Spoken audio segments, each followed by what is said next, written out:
welcome again to this edition of Strong Perspective Podcast. I'm one of your hosts, Keith Armstrong, along with my brothers Damon and Jaquari Armstrong. We have a special guest today, Yalanda Mooore-Mcclain. Hey, listen, this is a special day for us. Yeah, and we a very powerful human being, a powerful business owner, and even greater personality. Welcome to the show, Yalanda. Thank you. Uh, Thank you for having me. all right, all Welcome, right. Hey, welcome, Welcome. Jaquari, how you welcome to doing you. today, brother? I'm good. I'm good. First of all, welcome to the show. We're gonna interview. Good to have you. I'm doing well Thank you. today. Thank you. It's pretty much an uneventful day. Filled with the telework grind, and it ain't killed me. So let's go. All right. Damon, how you doing today, brother? I'm doing all right, man. I was nursing my grandbaby today. She got a little head cold, man, and boy, Both things. man, she was going through it, man. But we made it through. As soon as our daddy walked through the door, she just dismissed me. So, Mm-hmm. well, that's every day. She is just coughing and bossing all day. Man, nose running. She She wouldn't leaned over, try. her nose was running. She said, "Pop, come here," and smacked you in the face. Mm-hmm. I'm sick. Yeah. No. What she did when she came, walked up to me, she grabbed my shirt and did like this. Say, "All right, man, now go make me something to eat." Go on and peel me a grape neck. It's all good. I was a pop girl. Pop's Yeah. great. Yolanda, how you doing today? I Welcome. am great. I'm highly favored, full of joy and all that good stuff. Okay. Hey, look, we're looking forward to this situation. Um, just to let everybody know, this is Strong Perspective Podcast, and what we do is we have conversations with everyday people with everyday perspectives, because really and truly, that's what makes this world go around. We ordinary people, and I don't say that to be dismissive. I say it to help you to understand that you can be great and not shine as brightly as these celebrities, but your knowledge and who you are, that's the beautiful thing. So I'm gonna start off with some house cleaning. This, like I said before, this is Strong Perspective Podcast. I want you to pay attention to the bottom of the screen, scrolling across. It is Yolanda's uh, occupation business. She's a owner and CEO of Healing Intervention Inc. So I want you guys to pay attention to it. She's going to talk about that today. Let me go ahead and get into uh, my segment. The very first segment is called Big Dog's Perspective. So basically, I'm going to be short but sweet. I sat around. I usually carpool my youngest son. I take him to school every day. So I had the radio on, and it was a talk radio station. Now, the man wanted to talk about Donald Trump.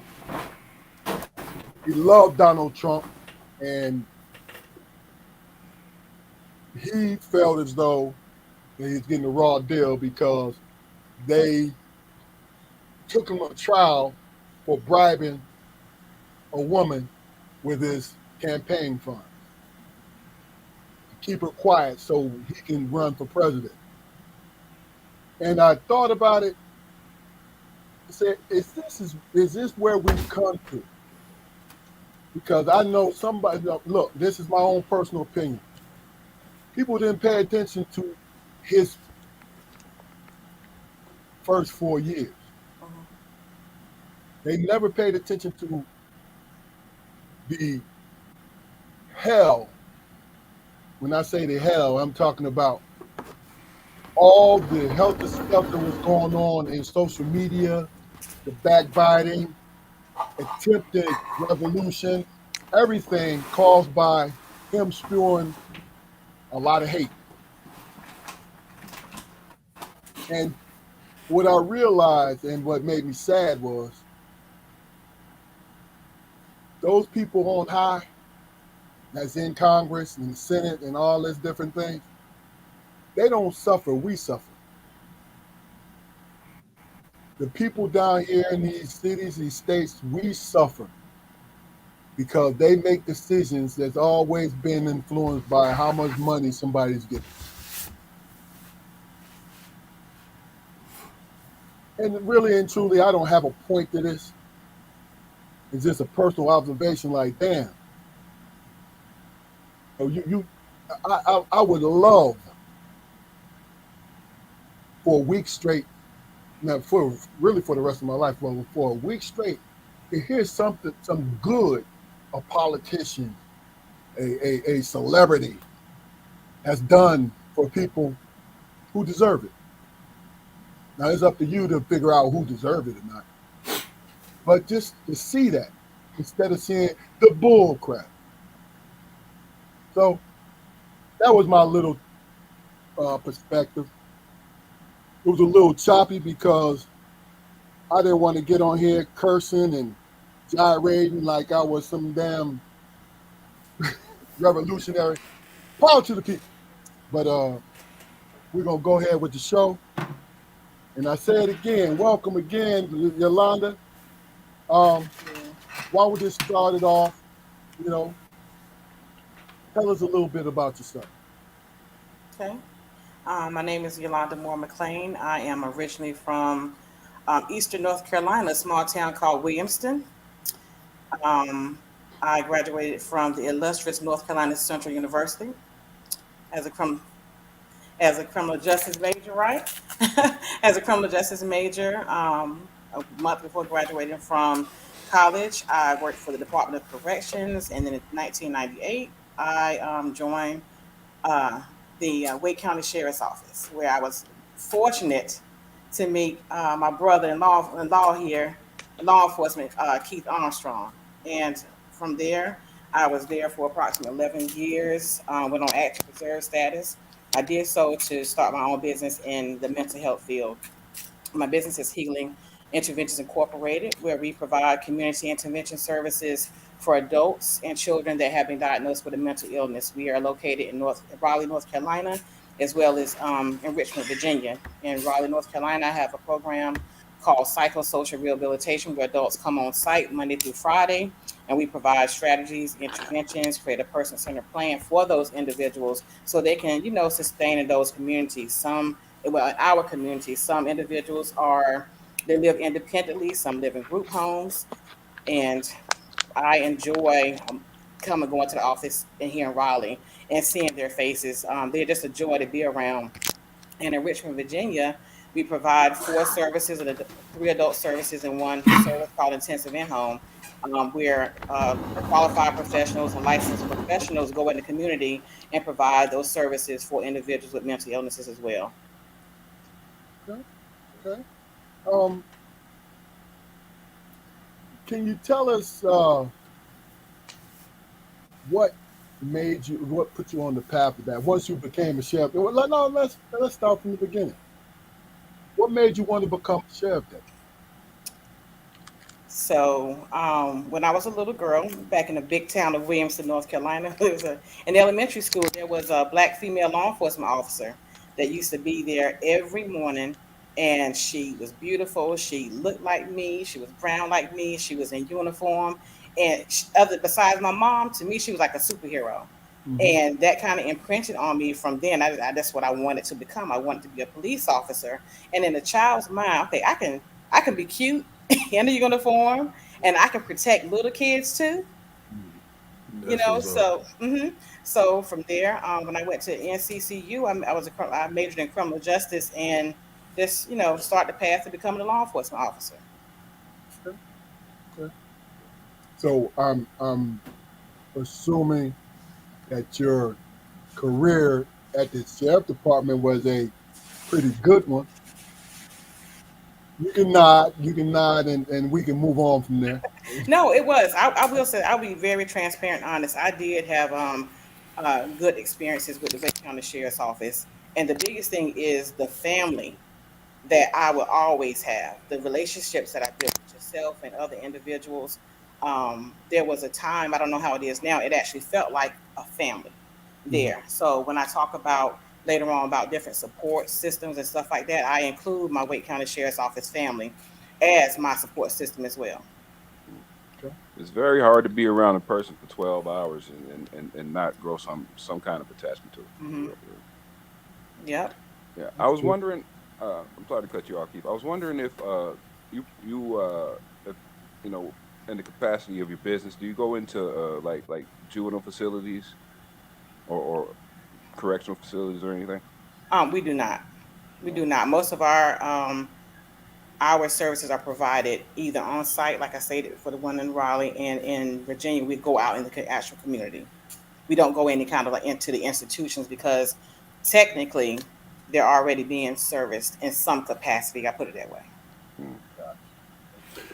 Well, that's definitely a story that needs to be heard from a lot of people, especially these days. You know, growing up, you seeing somebody that you admire that looks like you, Hmm. and then actually going into the field Hmm. and gaining a family that's forever. Hmm. You know, that Hmm. is the beautiful thing. You know, Thank you. It you know, absolutely is. And her name was Missy Lane Highsmith. And I saw her on Facebook. I reached out to her and let her know her impact on my life. wow.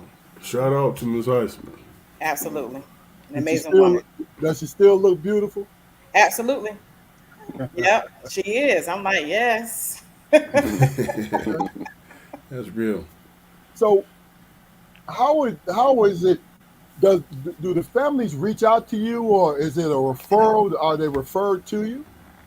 It's a little bit of both. Um, Okay. Sometimes we're referred to by other stakeholders, so we may be referred by DHHS Okay. in North Carolina. We may be referred by other families in the community. We may be referred by church members. They may have heard of us. Consumers, that's what we call the people that we serve, consumers that we serve that were like formerly in our Okay. services and say, well, hey, this is what they did for me. It comes from various resources. Okay. Um. So go ahead, Jaquan. So as far as refresh my memory, how long has your business been in operation? Since 2009. Since 2009. So as far as goal setting, what's next for you? I mean, are you just you just want to grow your business, like you're doing it now, or you want to move on to something else, or what's your future look like? Okay, I appreciate that question. Yes, I definitely plan to expand my business. Like I said, we're in North Carolina and Richmond, Virginia now. We do plan on going to another state by the end of the year, prayerfully, but also get into other streams of income, other revenues, such as like real estate and Hmm. things like that. Like for instance, I was fortunate to be able to purchase a townhome when I was with the sheriff's office.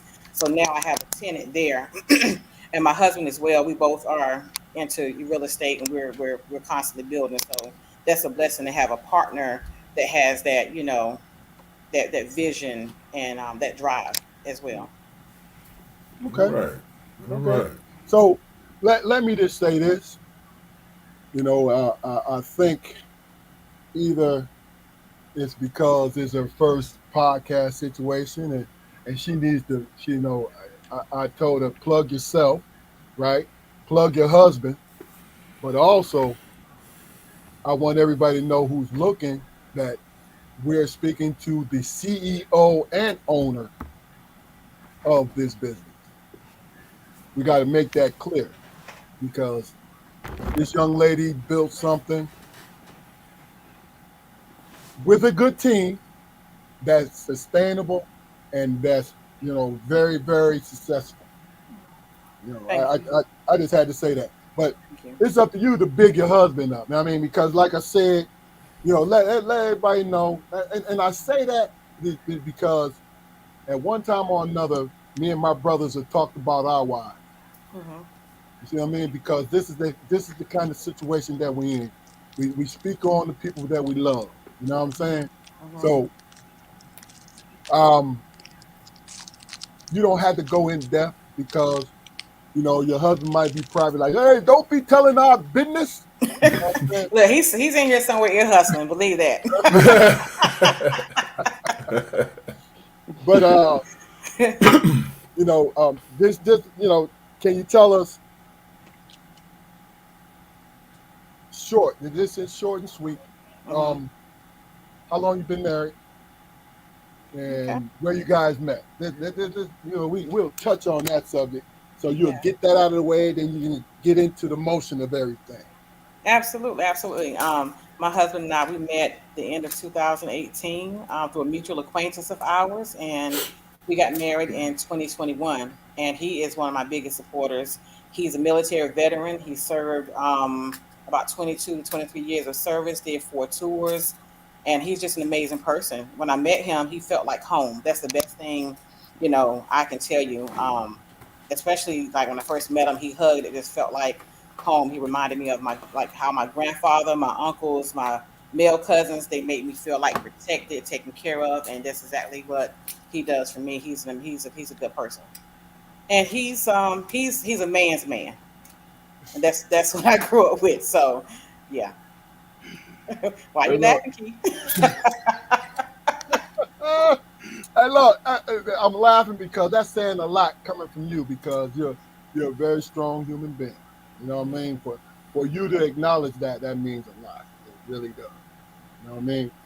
Um, so let's get back to, now you said that it's a little both referrals and things like that, right? Mhm. Can you compare uh, what you do now with your business and what you did in law enforcement? Sure. The comparison is I still get to protect and serve. Wow. I do believe that with this business that God has blessed me with, that He's given me charge to continue to serve His people, and I take that very seriously. Because at the end of the day, the people that I serve could easily be, they could have been me, So, like I said, I get to protect and serve.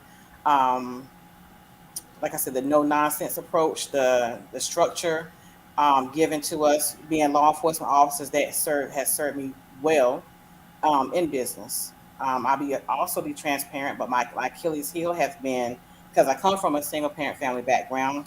I was blessed to be that child that the village raised. Don't get me wrong, but I know that having that has, I can't say being a detriment. I have learned some lessons by some things I may not have been healed on myself. I put it that way. Okay. Having that mentality because I come from very humble beginnings. Like when I eat, you eat. But if you're Right. dealing with someone where something is never enough, someone that may carry that spirit of jealousy, or someone who operates in survival and you don't know it at first, Okay. you know, you get to learn some hard lessons real quick.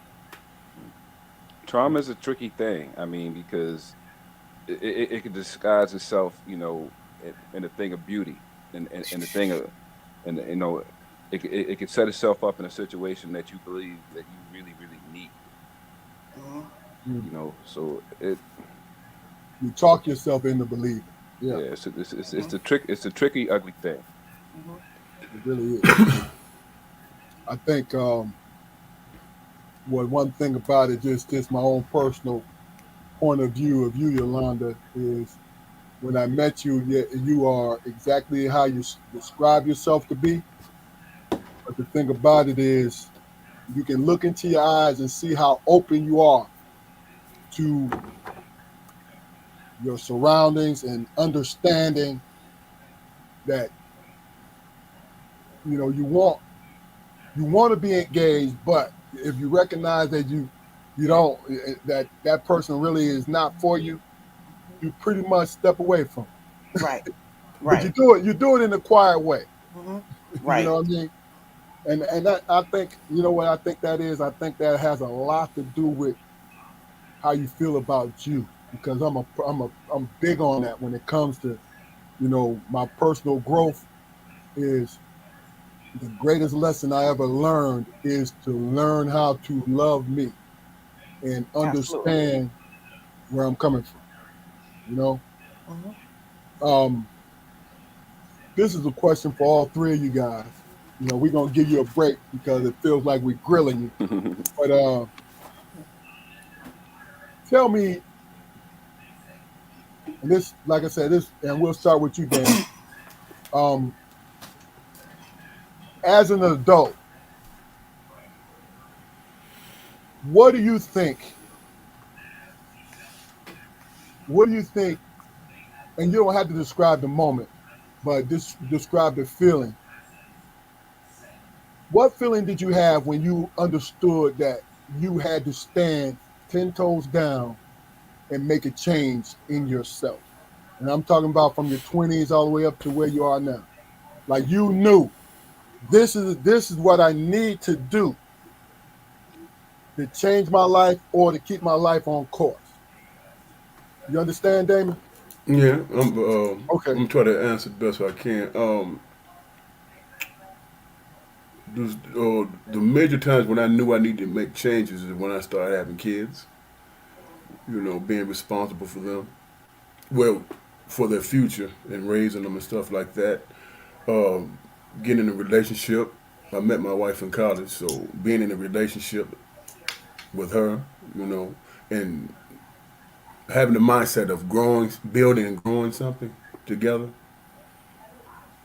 Uh, there are a lot of different situations, man. Your interactions with other people. Do you rub people the wrong way? Have you hurt people in the past? You know, people that you care about. You know, um, are there some changes that you need to make about yourself that that rubs people the wrong way? I mean, I don't know if I'm answering the question, man, but I mean, you it's answered it. ongoing, man. It's ongoing. You know, That's the truth. hey, you see somebody that you saw a couple of weeks ago and they don't have anything to say, and you're like, well, what's going on? You know, you might have said something that was offensive. You know, and it's like I wasn't aware. You know, you just don't have that awareness. You know, so it's just me. You having the awareness of myself. You know, in a humble way. So self-awareness is very important to you. Yeah, absolutely, absolutely. You know, because you just don't know Mhm. how you come off sometimes. Right. Jaquari.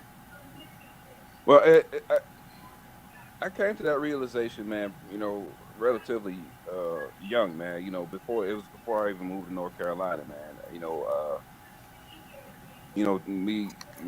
We were struggling, and I couldn't seem to get a foothold anywhere, man. But then I realized that I wasn't really doing anything for myself. I was relying on the kindness of other people, to help me get a foothold. And sometimes that's necessary, but it comes a point in a young man's life where he's got to step out on faith and believe in himself, and start to create his own independence, and things started kind of like falling into place for me mentally right before I did move to North Carolina, man. Because I would pray, man. And if I would pray, Lord, if you just give me a shot at something, I'm gonna pick it up and I'm gonna run. I'm gonna run with it until I get tired. You know, and finding myself wasn't an easy thing, man. It wasn't an easy thing. And sometimes, at 50 years old to this day, man, it's still some things I'm cloudy on. But I think that's been a major part of my success. You know, for as successful as I've become. You know what I mean? It's that inquisitive nature, man. It's you know the sense of what my next level is. That's because that was one of the particular reasons why I asked you that question earlier, Yolanda. What's next for you? Because I'm always thinking about what's next for me. Mhm. You Mhm. know, uh, but yeah, that's just about it for me, man. Trying to find my independence, man. Trying to create a space for myself. You know. Yolanda. Okay. Well, the point in my life where I knew I had to stay on course, where I had messed up at, is that after my mom passed and I almost lost everything. Um, but I almost lost my home. My credit was jacked up, and it was not a situation where I didn't have the finances to do so. I just didn't care. I lost my way for a minute. I used to drink really bad. No one knew that. At the time, I was, in working with the sheriff's office. I would go home and drink hard liquor. Get up the next morning, starch my uniform up, put my hair back in a bun, work my regular duty, off duty, and no one knew the difference of, knew any wiser because I kept it. I'm more of a my nature. I'm an introvert, and oftentimes I don't share. Yeah, especially in the past, I didn't share. Um, and I had to just get right about myself. I was in my home one day, and it's like I could hear my mom say, "Baby, pull yourself together." I believe coming out of that, it was my faith, my will, and that sense of, "Hey, girl, you know better," and just pull it together. And so that's where it was for me to keep myself on course, because God had blessed me with so much for me to lose it because I was going through something and would not speak up. Mhm. Okay. Well, let me, uh, because I found that interesting that you said that because we talked about it yesterday and you said it today. So, was it because you felt you didn't have anybody after your mother passed, or did you feel as though you had the load to carry? I had somebody, I had some bodies. I have a large family. I had the Mhm. support of my aunts, my uncles, my cousins. I No, was no. just What I mean? I'm sorry to interrupt you. What I mean is you keeping it to yourself. mhm. You That know. was by to keep it to myself was by choice. I was just in a dark place, and I Okay. chose not to express myself or share. Okay. I Okay. mean, but that's the condition that the world has put everybody in: black, white, red, or green. I mean, we're it's harped upon, and we're conditioned to believe that we absolutely got to solve our own issues. I mean, people need help. People need to speak. I hold things in myself. To the Hmm. point where I might lash out, and I don't even know why. You know, if you don't know and understand what your triggers are, I mean, you're gonna be doing a lot of damage to people, and not only to yourself but the people around you. Absolutely, because hurt people. Now, since I've been working, in the mental health field for approximately 15 years, I've had counseling since then. And then I'm a very big advocate for mental health, especially in our community, because a lot of times we won't do it. And as I mentioned, previously, that when we were slaves and brought over from Africa, stolen from our homeland, they didn't have no therapists waiting on the shores of the East Coast or wherever we were dropped off, islands or whatever, to say, "Well, hey, you were stolen from your land or what have you. Here's a therapist to help you get through, your traumas and everything." And so, yeah. Like you I think said, it's a constant pathology of trauma because in our community, again, it stems back from generations that, we just didn't get therapy. A lot of us just don't. And my prayer is that me sharing my story, we sharing our stories, that some people will look at this and say, it's okay. It's okay to say, I'm not okay. I'm gonna tell you when you said that.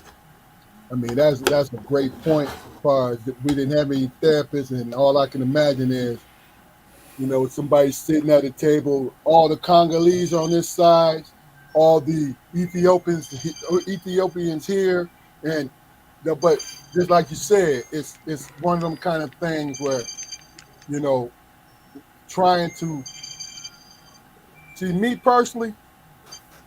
I'll be honest with you, and I said this to you last night. I think as a people, we don't go to black men don't go to the doctor, physically don't go to the doctor, but we do self medicate for our head to make ourselves feel good. You know what I mean? So when is that narrative where everybody's caught on to, hey, um, black men don't seek therapy.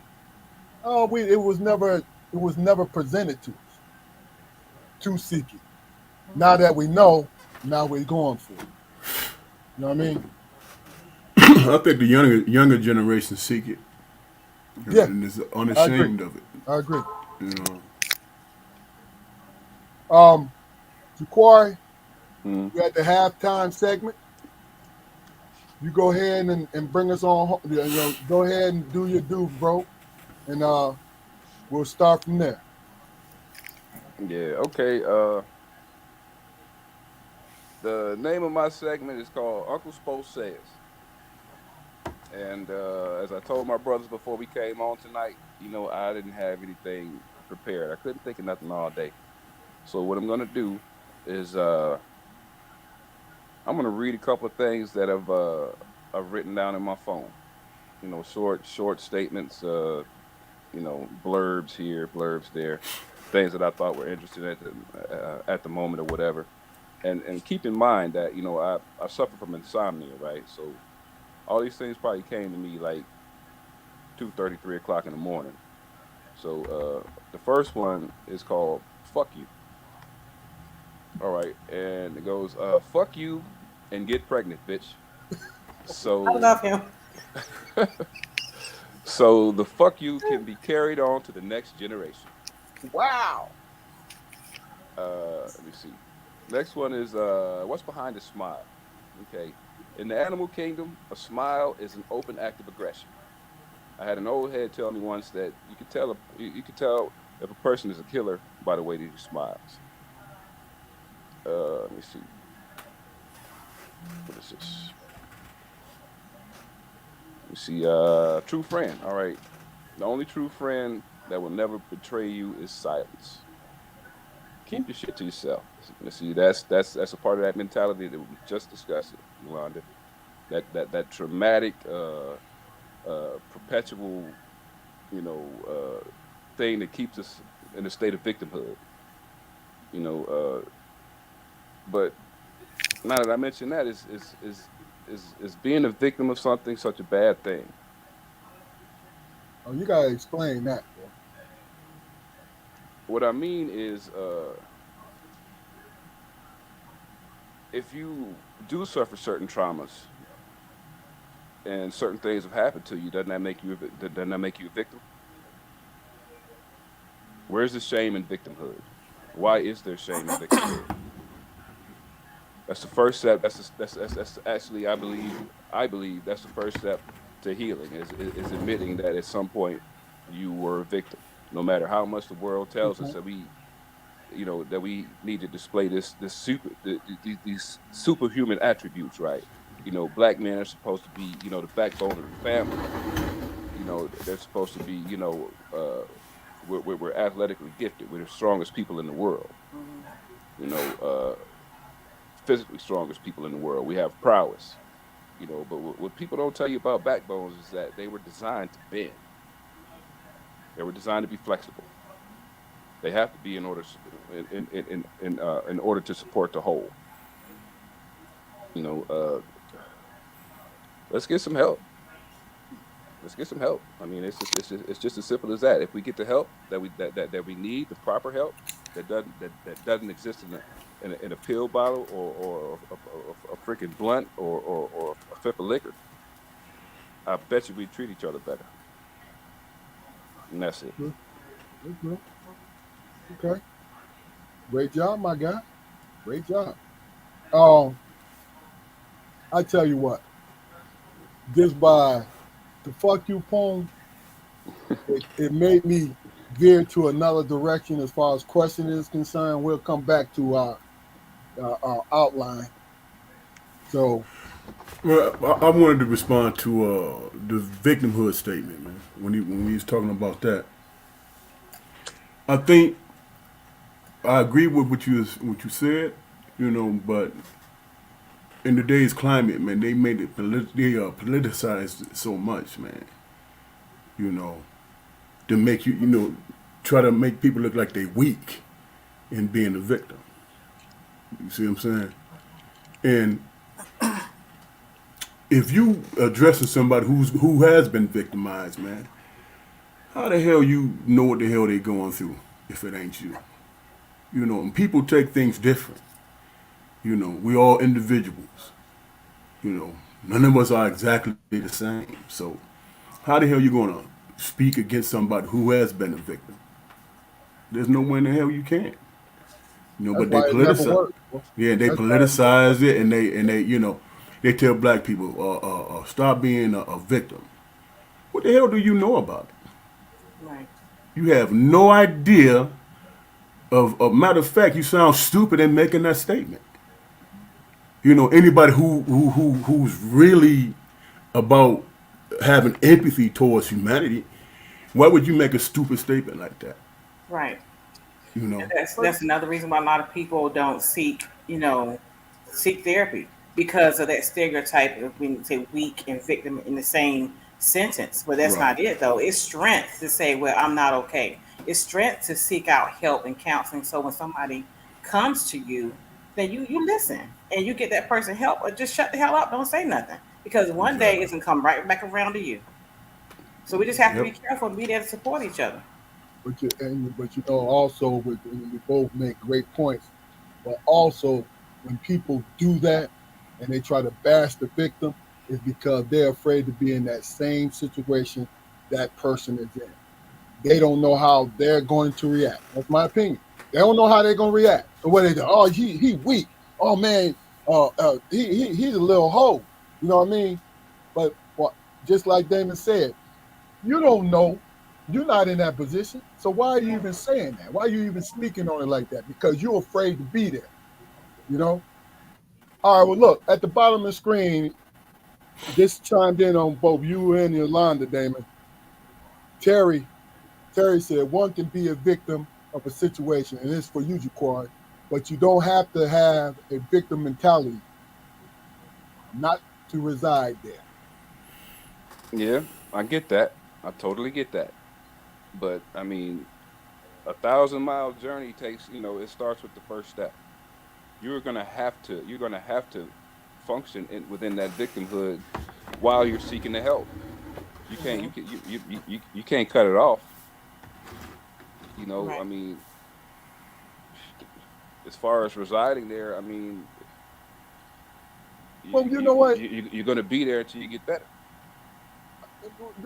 Let me ask you guys this, and this for all three of you. Do you think that it's been pumped into our psyche for so long that it's almost a default for us to feel like we've been victimized, which we have been? The greatest trip this society played on our community was actually getting us to acknowledge our victimhood but give us no solutions to it. I mean, that's basically the premise of this show.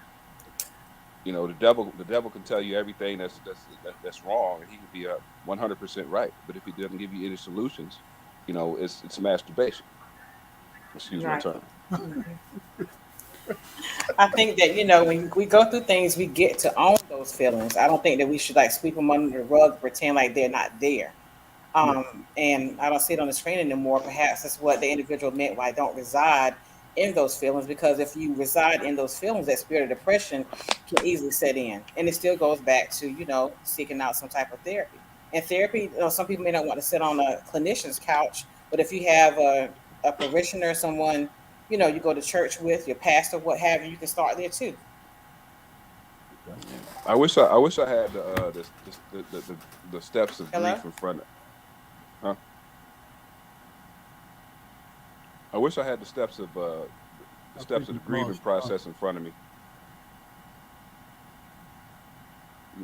That would help me kind of like solidify my point a little more. I mean, Okay. it's like skipping a step. I mean, like I said, it's not ideal to reside there. Of course, it's not ideal to reside there, but in this moment right now, this is where you are. Okay. What's your strategy on moving past this point? Do you realize that do you realize that it's necessary to have a strategy to move past this point? Trauma. You can't take an aspirin and make trauma go away. It's a process. Yeah, it's definitely a process, and one has to ask themselves too: Do I want the help?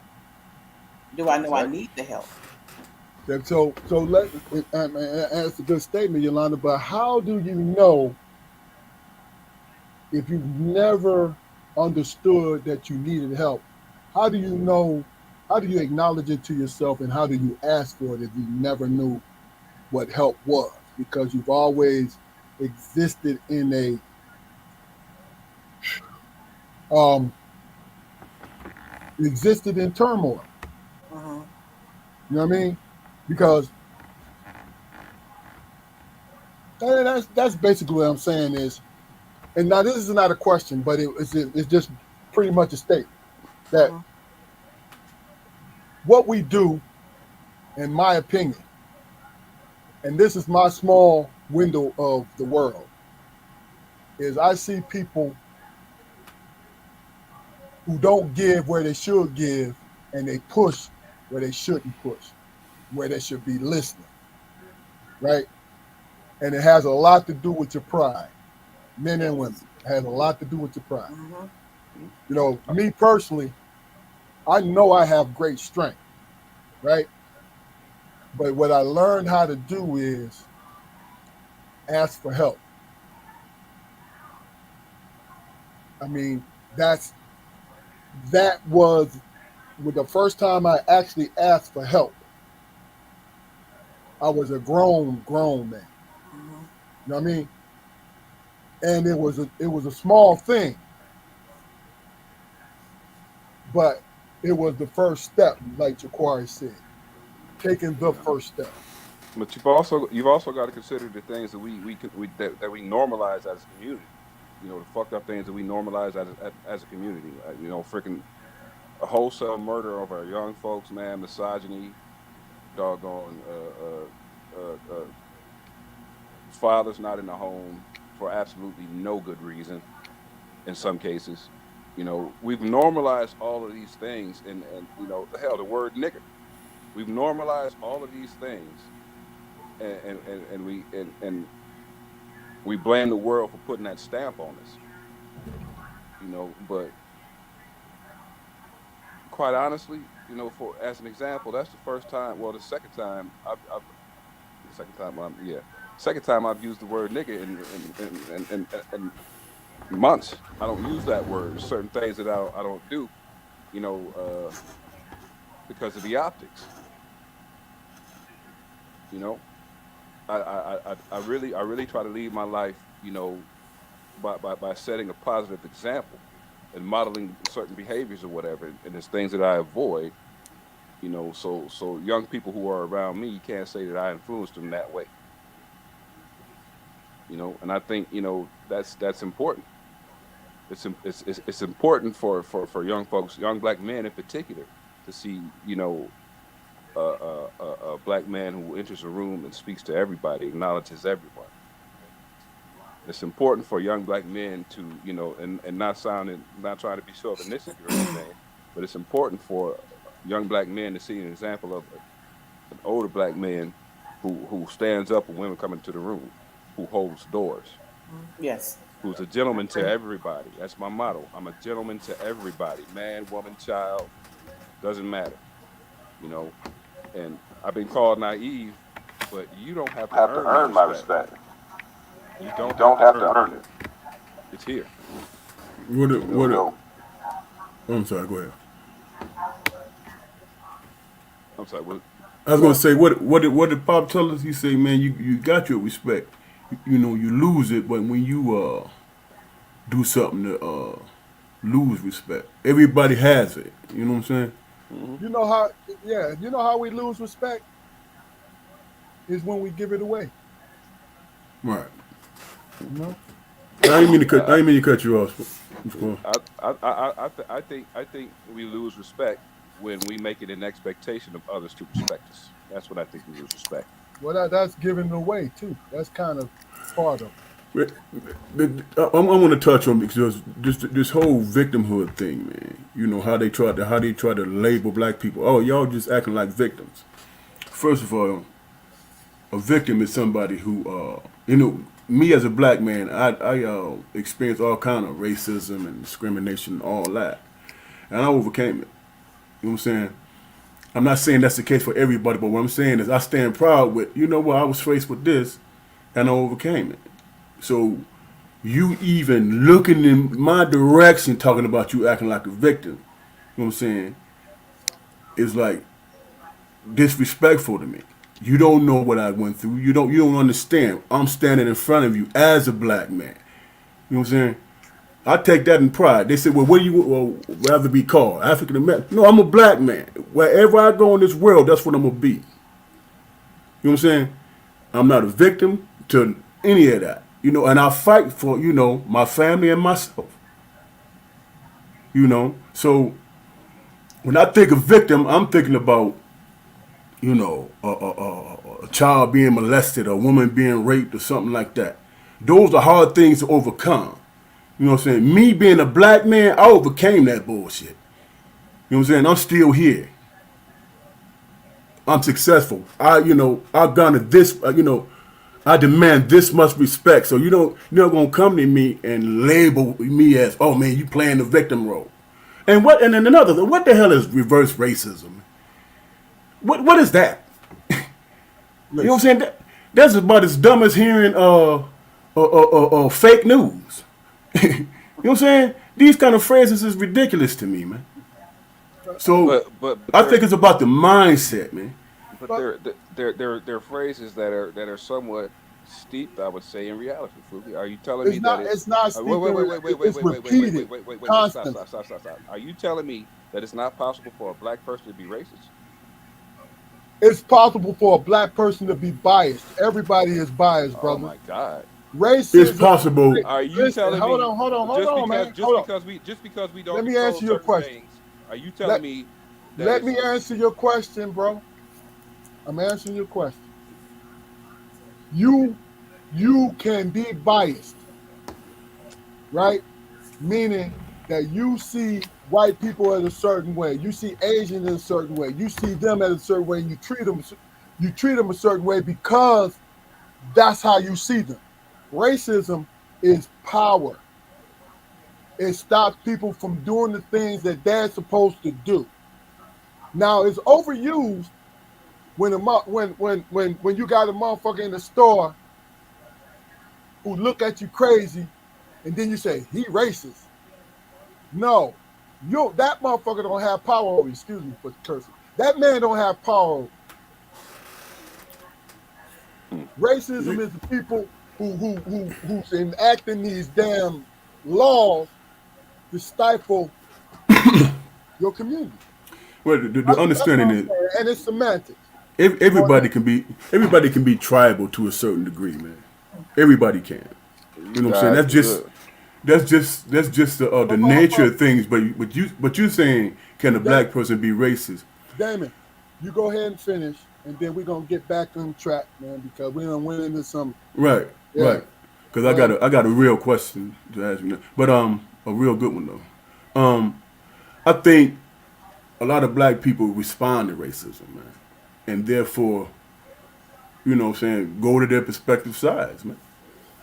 I think a lot of it is response, man. I mean, that's just my humble opinion, you know. But Yeah, hard head make a soft ass. Ask your question, brother. yeah, I wanted to ask Yalanda.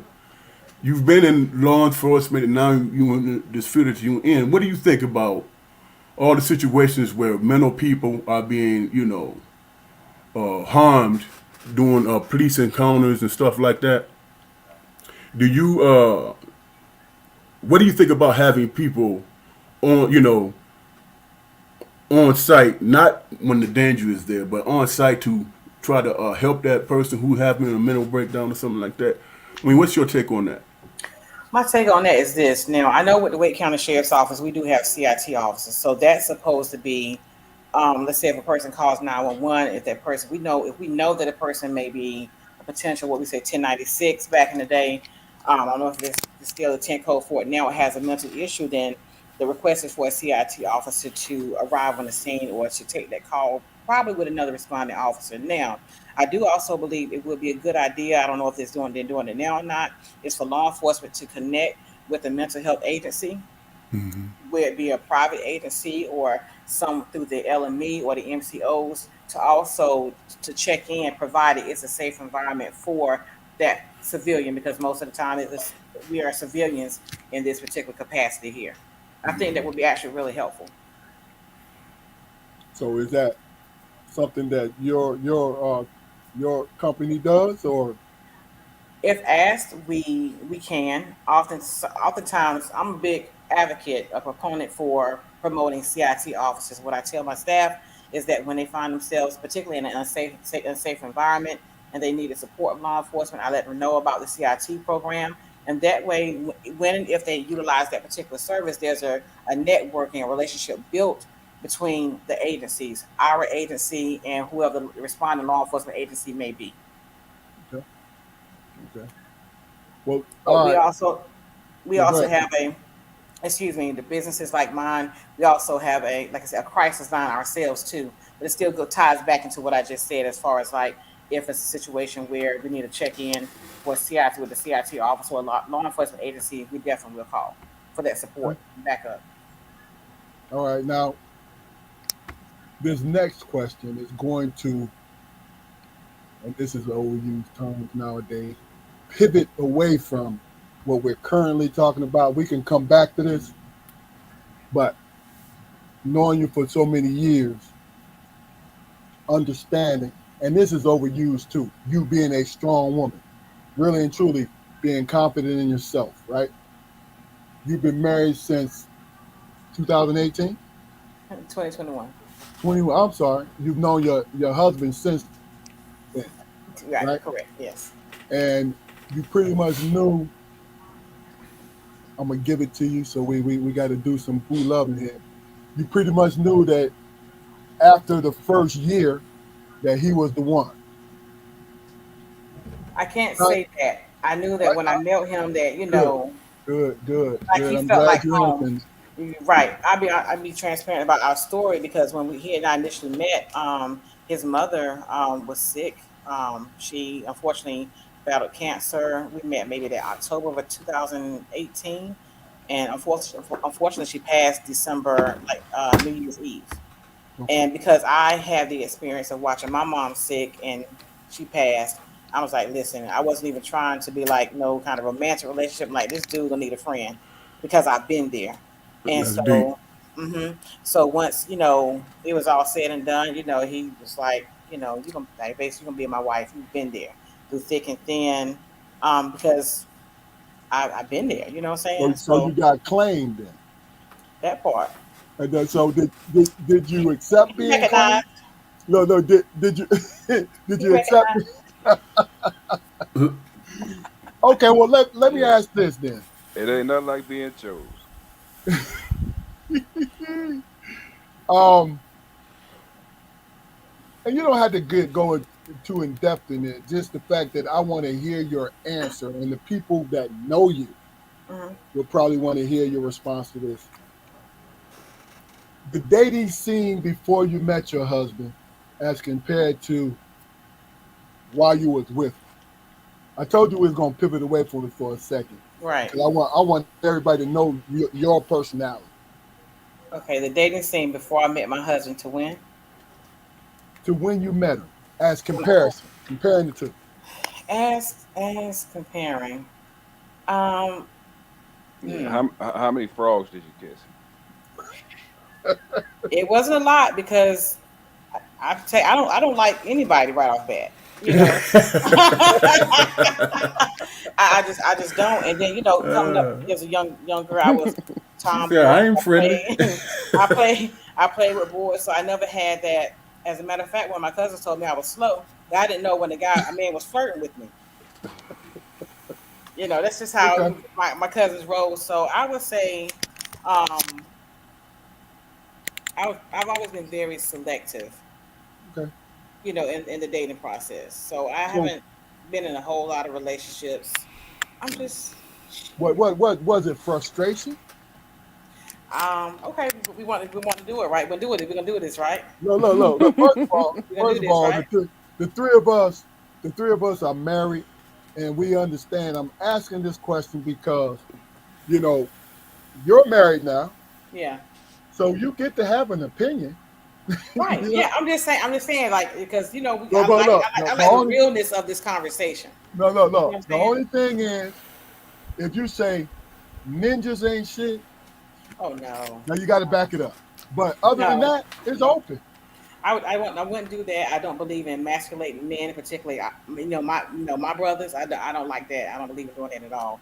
Okay. I will say that I had gone through dealing with men, and Armstrong, you've known me for over 20 years now. Have dealt with, oh, you too independent. Oh, yeah. Yeah, I've had my couple buddies from the sheriff's office that are friends of mine, like brothers to me. It's like, YP, a man gonna have a problem with this, blah blah blah blah blah. I'm not the type of person that wears who I am, what I have, and what I got on my sleeve. But I have experience dealing with men that the whole "I'm too independent" kind of thing, and that had really been it's been disheartening because I had the desire to build with, a black man. Yeah. I strongly believe and support that. But it was very challenging because to hear that was a turnoff, and it's just my mere presence, or to see what I may have, I would get that. That I never understood that dynamic because I believe when we come together as a unit, we're powerful, Yeah. right? That's right. So and when I was dating the dating scene, why couldn't a man say, well, I have this woman that has drive, she educated just like me, and we build together? But it wasn't that way most of the time. Okay. Okay. So I see, and that right there. Can somebody explain to me, people in the audience that's watching this live, my brothers, Yolanda, please tell me what the hell does that mean when they say a woman is too independent? Now, I understand if the woman is too honorary and wants to debate everything along the way, but I don't see that as being independent. I see that as being difficult because it's an easier path for them. I don't even see it as being difficult, man. I mean, you married you married an individual. Now That's what, you have the biblical definition of marriage, man, and then you have what I think is the which is real not realistic. But go ahead, yeah. spoke. Then you have what I believe to be the real definition of marriage, man. You're not always going to agree. You're not supposed to always agree. You know, y'all know my wife. She can be stubborn. She can be bullheaded. She can be difficult. But Hmm. at the end of the day, it's always to our advantage. Yeah, It's always for the good of the house. you sure? You know, Sure. Damon. Here's the thing, man. This is just my own personal opinion. See, I think people who stand on those type of things, take those type of sides, man. They got a lot of baggage, man, and they're taking that baggage to the next relationship. Good point. You know what I'm saying? I, for one, don't. Why do you want to control somebody? And I'm speaking in terms of man and women. Why you want to control somebody? You want them to be free. You want them to be comfortable. You know what I'm saying? In terms of their own personal goals and the goals that are set between the couple, the marriage. We get caught up so much, man, with listening to people who has baggage that makes them so angry and bitter. You know that becomes the narrative. That becomes what it is, and that's not really the case, man. How are you going to how are you going to go on a date with a woman or a man and say, oh man, you too independent, or you this or you that? You know what I'm saying? You don't even know the person. You feel what I'm saying? You don't even know the person. That's hating. Off rip. Gotcha. You know what I'm saying? So you got to ask yourself, what do you bring into that date or that situation? What you bring into it? You bring in your excess baggage. Somebody hurt you in the past, so you're gonna take that on everybody else, and that is really simply what it is. You know, and then other hurt people hear it and say, "Oh, that sounds like my situation. Let me jump on the Yep. bandwagon." You know, and it just perpetuates itself, and it becomes an ugly thing, man. And then unfortunately, our women, you know what I'm saying, are the poster people of that bullshit, man. You know what I'm saying? You got people over in South Korea talking about black women. Really? Really? But yeah, The hell do you know about it? You don't know nothing about it. Why y'all women walking around with braids in your head? You understand what I'm saying? but what And is somebody, dancing like, huh?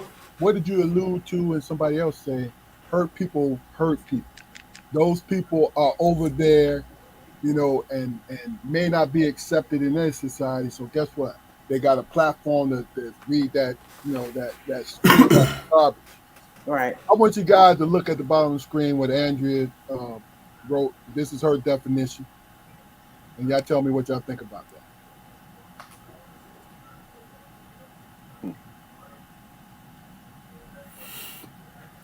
I Well, I think she mean, makes a good point. I think that's true very to a good point. degree, and also dealing with somebody's insecurities as well. Hmm.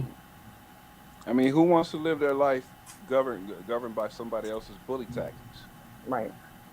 I Yeah. mean, the craziest thing, before I got married, the craziest thing was the notion that as a man, there's an expectation of me to go out and earn all the money for the house, and take care of all the bills and everything. Now, there's times that I've done it, but I was a miserable soul. I mean, a two-house income is probably the best thing since sliced bread, I believe. Oh, it is. That's how we support each other. Not only emotionally but financially. Hmm. I mean, we both increase each other's status. I mean that's the thing. That's a definite thing. It's a partnership. We make each other look good. Okay, well, let me ask you guys a question. Who's to blame, the father or the mother? And this is uh, asked in fun more than anything. Who's to blame when it comes to the breadwinner scenario?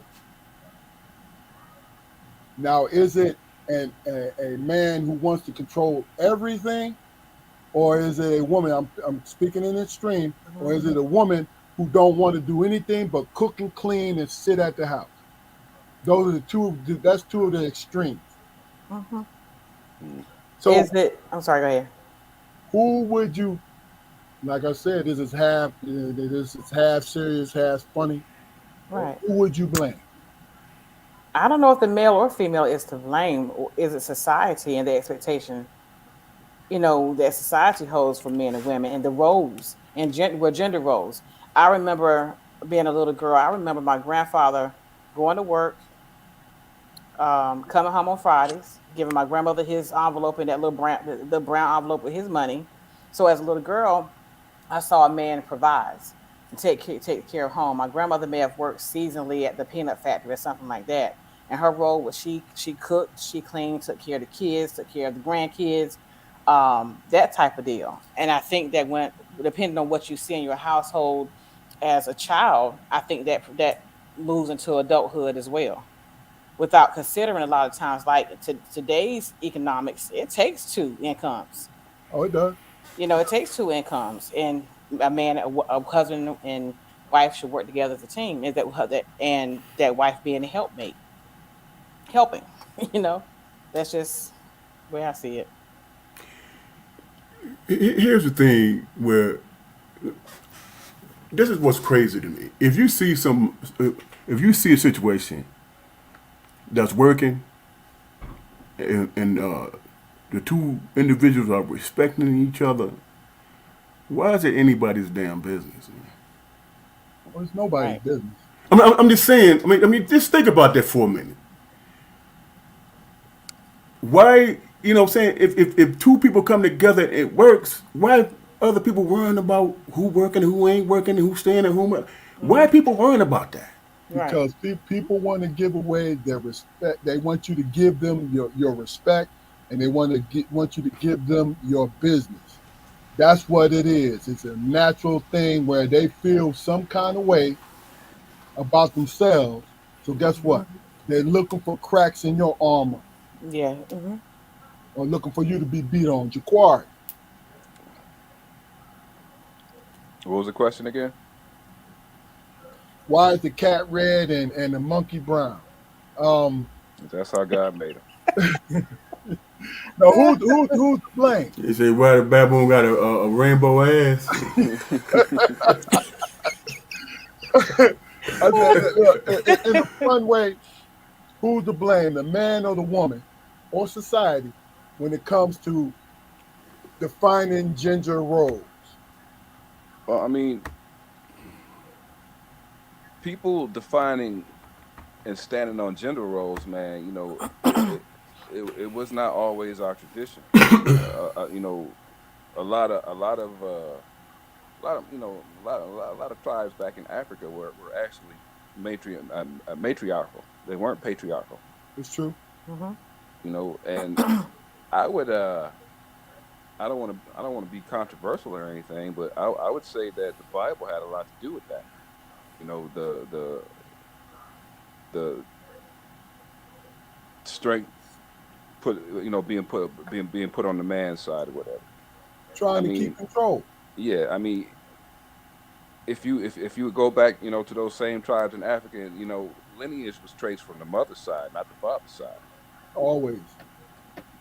And so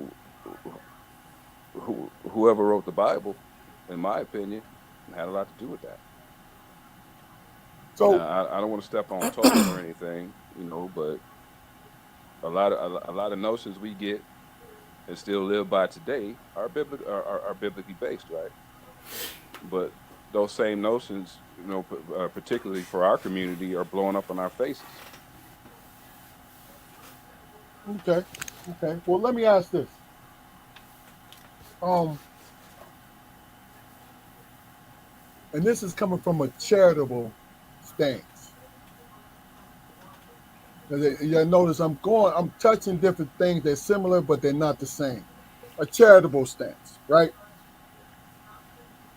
If a brother asks you for help, as opposed to a sister, who would you most likely help? And we'll start with you, Yolanda. It Being doesn't. no, being as transparent as possible. Mm-hmm. Oh, absolutely. It doesn't matter to me. Whether it's a man or a woman that needs help. I got people in my family I love and care about, male and female. So if I can, help, uh, it doesn't matter to me. Okay. Yeah, Squad. I hold no particular judgment. I mean, basically, it's whoever asks first. And if I'm in the position to help, who asks second, then I guess God bless me. But I'm not gonna look down on a person because I have an opinion about something. I'm looking at the situation, and Right. if I'm able to cover that need, then so be it. That makes me feel good, man. Helping that makes me feel good. That's Mm-hmm. 60% of that situation is for me. No doubt. No doubt. Damon. It doesn't matter. It doesn't matter if I'm able to. I help, man. If I'm able to, Yeah. you know what I'm saying? Because one day you have good fortunes, and the next day you might get your head bumped. Mm-hmm. You That's know what I'm real. saying? And then you're sitting around, uh, uh, wanting, compassion. You know what I'm saying? Needing compassion, not judgment. People, they want to judge, and you say, okay, keep living, That's right. My grandma used to say that. Yep. keep living. You know what I'm saying? Everybody hit a struggle point at some point in their life. You know what I'm saying? Hmm. Oh yeah. Okay. So me, I've always been this type of human being. I've been laid back. When I was younger, I was insecure until anger set in. And when anger set in, I started to see my true strength. I can honestly say that, right? So my question to you guys is this. If you met you and you knew everything about you, what would be your opinion about you? I'll go first so you guys will understand because it's and I'm not looking for anything in particular. It's just how this shit soak into you, right? If I were to meet me, and I say this from the standpoint of I got a gigantic ego. I got a lot of fucking self worth. Love the I love the effort that I am because when I see people, it's about the love of the people. But I'm not stupid, right? So if I saw me, the energy radiating from me would make me feel that I need to pay attention to me. Not necessarily follow my words word for word or anything or do what I say.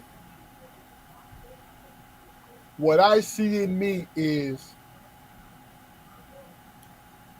I command, I have the kind of energy that draws people to me. They may not want to be around my ass for long, but they're drawn to me. You guys understand what I mean? Fluke, Hmm. we'll start with you. Ask the question again. If I was to meet, what was the question again? If you were to meet you, what would be your opinion of you? What would be my opinion of myself? Um,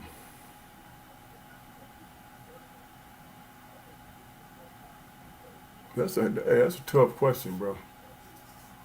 It's tough because you want to be modest. No, it's Then not that because why is it tough?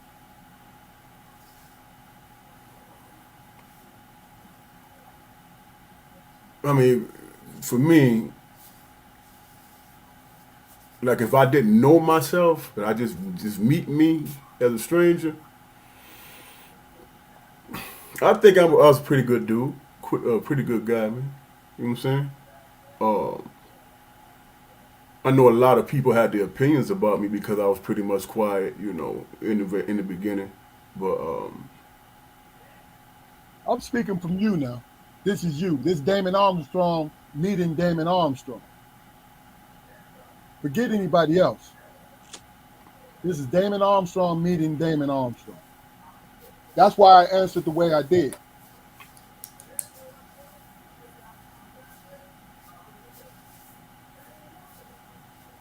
I don't know, man. That's a tough question for me, man. Uh, Really, I we, mean, now we, if they would now if I was to meet myself and have some advice, now I can answer that all day. You know what I'm saying? I can answer that all day, but we'll come back to you. All right, we'll come uh, back to you. Yolanda, Mhm. it's on you. So what you gonna do? Okay, so Yolanda meeting Yolanda, I would say, is an encourager to other people. Um, Yolanda is impatient, but learning to be with that impatience, learning to trust the process. Yolanda sometimes, Yolanda meeting Yolanda is that knowing it's okay to for my cup to be full. It's Okay. okay to fill my cup up and not Okay. give to everybody else. All right. And look. The first two of y'all trying to be real humble. Look, this is a question to big yourselves up. Jaquari, we're gonna come back to you, Yolanda. Jaquari, let them know how you would answer this question. Well, I mean, if I was to meet myself, man, my opinion of myself, man, would be like, man, you are so unfinished, bruh. You're so unfinished. You spend a lot of time dreaming about success. Well, wake up, dreamer, and put some action behind your shit and get your thing off, brother. Why are you sitting on all this? Why are you sitting on this? How many times, man, have you sat alone in your room, man, by yourself and complained about being lonely? When all you had to do was go outside. I've never had to put a lot of effort into being me. You know, I would be afraid to take that advice because I'm a bad motherfucker for real. And in a lot of situations, man, I just sit back and analyze and I tell myself, man, these motherfuckers better be glad I got these chains on me for real. Because if I didn't, it'd be a different world. That's what you got in you, Spoke. That's what you got in you. Say the atmosphere would smell different. You know what I'm saying? It'd be different. Damon, we circled back around to you, brother.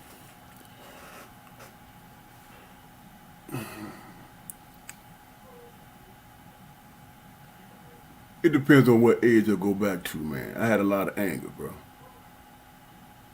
You know what I'm saying? And now, me, if I met that person back then, I would like, damn, why are you so angry? You know what I'm saying? And why do you isolate yourself?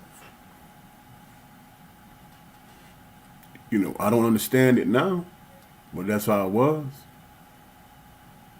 You know what I'm saying? I was a loner. I kept to myself.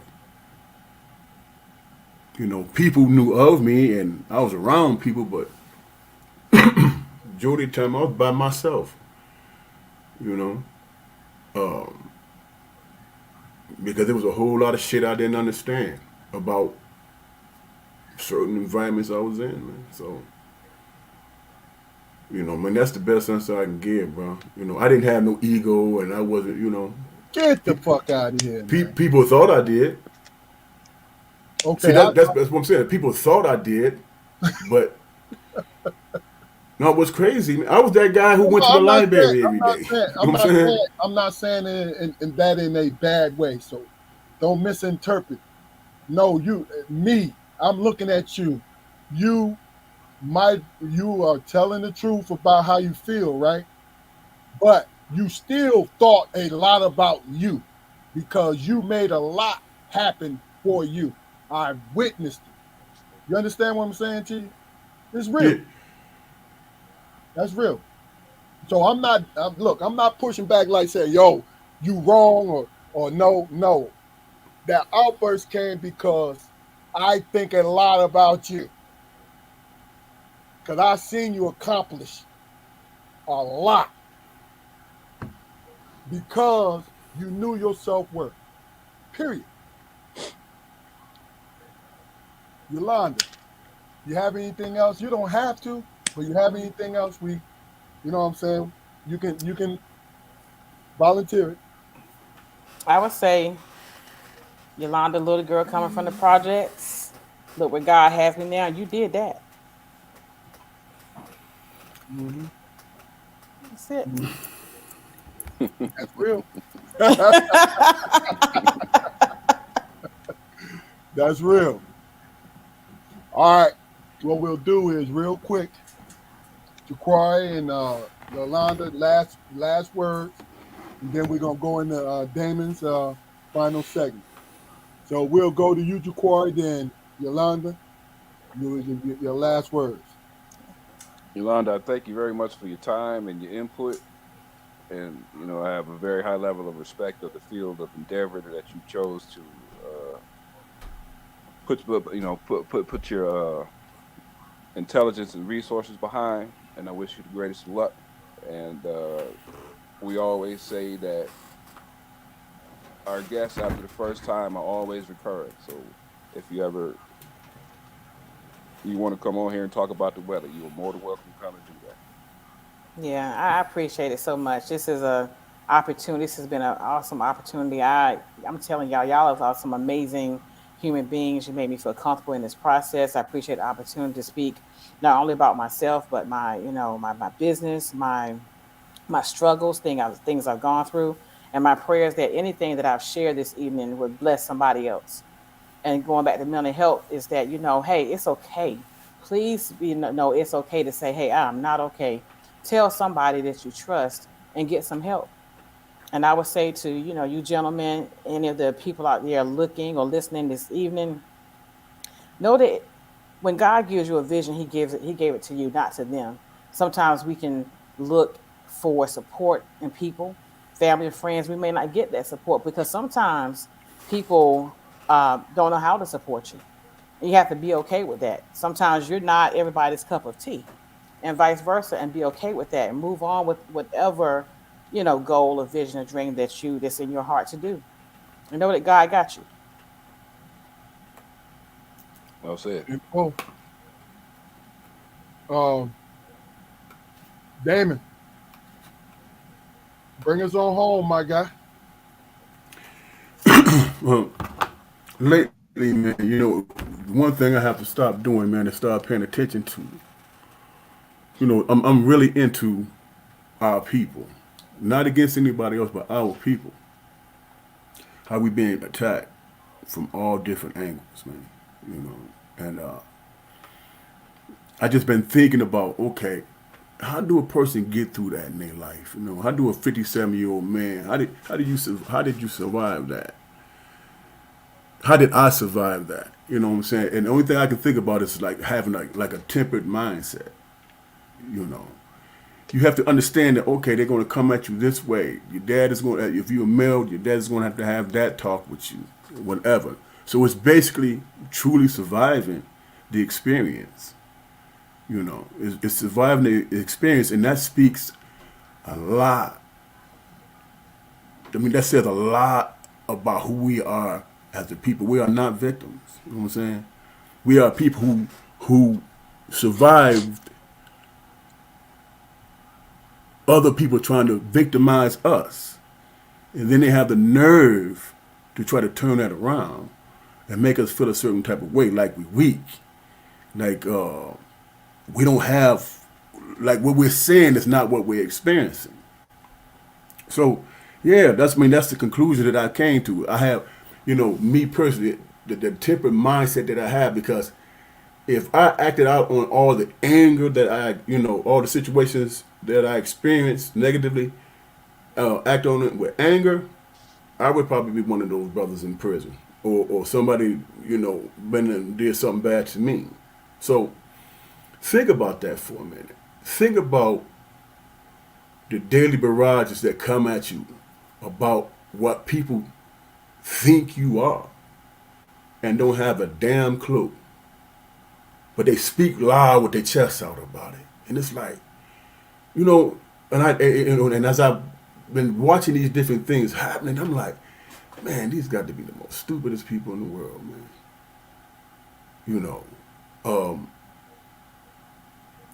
The craziest thing to me is when I hear other minorities talking about our experience as black people. And it's like, if you're gonna be on our side solidarity wise, if you're gonna be that, but don't try to tell us what we went through. Don't tell us that. You know what I'm saying? Because you don't have any idea. You might have similar experiences, but you don't know. Don't come up with it. Don't come with a list of questions that that you're gonna throw at me because you're trying to control the narrative. That don't make no sense. You don't know you don't know what, you haven't walked a mile in my shoes. So stop it with that bullshit. And the one thing that I want to stress more than anything is whenever you hear, see, or whatever, and you're able to comment or respond to it, somebody trying to talk about our women, done with that shit, man. I'm done with that shit. I watched a video from South Korea talking about our women, and I'm like, that cut it for me. That cut it for me. Hey, dude, if you ain't got nothing good to say about our men and women, don't say shit. Don't say nothing, because all you doing is giving people fuel. Fuel. I mean, that is. I look at my girls, my wife, my grandbaby, women that I know in my life, and I'm like, I'm not putting up with that bullshit anymore. I'm not. I'm speaking on it. I'm going at cats, black, white, China. I don't care. I'm going at them. No, you ain't finna say that in my presence. No, you're not finna get away with that. You know what I'm saying? And that's real. And if you got something to say about a black woman's attitude, and you not black, it ain't none of your goddamn business. Ain't none of your business. You deal with yours. Don't come over here talking about mine. And it's not gonna happen in my presence anymore, man. And I'm standing on that. You know, and I'm a little in my feelings a little bit, but you know, that's how I feel, man. And I'm gonna feel like that till they throw dirt on me. It's getting old, man. That's all I got to say, bro. Okay. Now, Keith, real quick. Now, is that the whole website, or? Hey, did I spell it wrong, Yalanda? It looks Scroll like across the top. well, the way it's scrolled across is healinginterventionsinc.healinginterventionsinc.org. So it should just be where I put in the private chat. I don't know if you can copy and paste it there, because the way it is at the bottom, it's like all together. You asking a lot. That's right there. That's the crazy thing about it, Yalanda. I can't space. I tried to space it a couple times. Yeah, and you asking him to copy and paste. I mean, you gonna make him blow up the house. Oh, how you playing me, my guy? Wow. Man, look. It ain't look. But between us, Yalanda, it ain't a thimbleful of doggone technology intelligence. It ain't. But a whole lot of wisdom and philosophy up there. I used to call him the philosopher when we was on duty. Yeah. For a reason, my man. That's right. I get it. I understand. All right. Let's do it. See, it's a little space now, Yalanda. Is that correct? Because I want to make sure There you go. everything is everything. Is that good? Yeah, it's a little space now. But if you like, I can just say it out loud, you know. Oh, yeah, man. Do you? Look, Oh yeah. we Okay. spoke about this in the beginning, so you know what I'm saying? I'm trying to correct our decision. So Gotcha. It's www.healinginterventionsinc.org. So that's healinginterventionsinc.org. yeah, Malika got you. I'm gonna put it across. I'm gonna put it up there so everybody There you can see. Thank you, Malika. Hey, Thank you, Yolanda, cuz.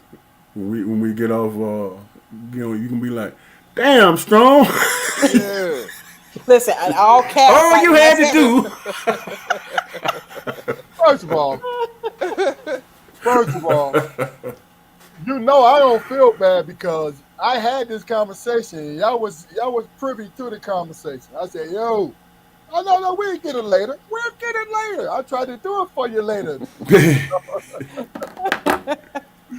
But look, stay on after we get off live, Yolanda. But Okay. this is Strong Perspective Podcast. Understand that we're this is an uncut gem that's worth millions that people don't know about. Spread the word about this podcast Because what we do it for the people. This is an organic situation. This is growing slowly. It might be slow, but it's growing. You know why? Because what we're doing is we touching every human being that we come across. And what we do is we display strength. This sister here is a great example of strength. Always known her to be this way. You understand? And that's because of her upbringing, because of her mom, aunts, and sisters, hey, her husband, you know, everybody. That's real. Her village. Absolutely. Thank you. Her village formed this diamond. This diamond here, her village did this. And everyone that we bring on in this situation, the Lord takes us to it. And what we want to do is have each and every human being that come on to our podcast have a great experience. I'm not going to ask, let it change your life and all of this. I'm not going to do that because maybe it won't. But what it does is to understand that the three of us care about who you are and how you feel. And that's important. Mm-hmm. Any last words before we get up at him? Because this strong. Oh, go like, share, and subscribe. And share this. Share our shit. Because it's real. Hey, look, if we get 100 subscribers on the next show, I'm gonna sing a song. Now, we already We got look forward to 108. it. Or We 100 got more. 108. So 100 more. 109 subscribers, you can sing the song. Oh, hold on now, Shorty. Yeah.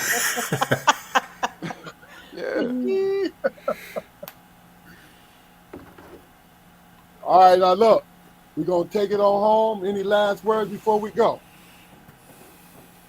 Just again, I appreciate this opportunity. I thank you guys. I have enjoyed this experience, and may you all be blessed as well as your families. Thanks again. I appreciate it. Heck of a show, you guys. Heck of a show. Oh, yeah. It's a Strong Perspective podcast. Go like, share, and subscribe. And we're going to see y'all next Friday, folks. Good night. Good night.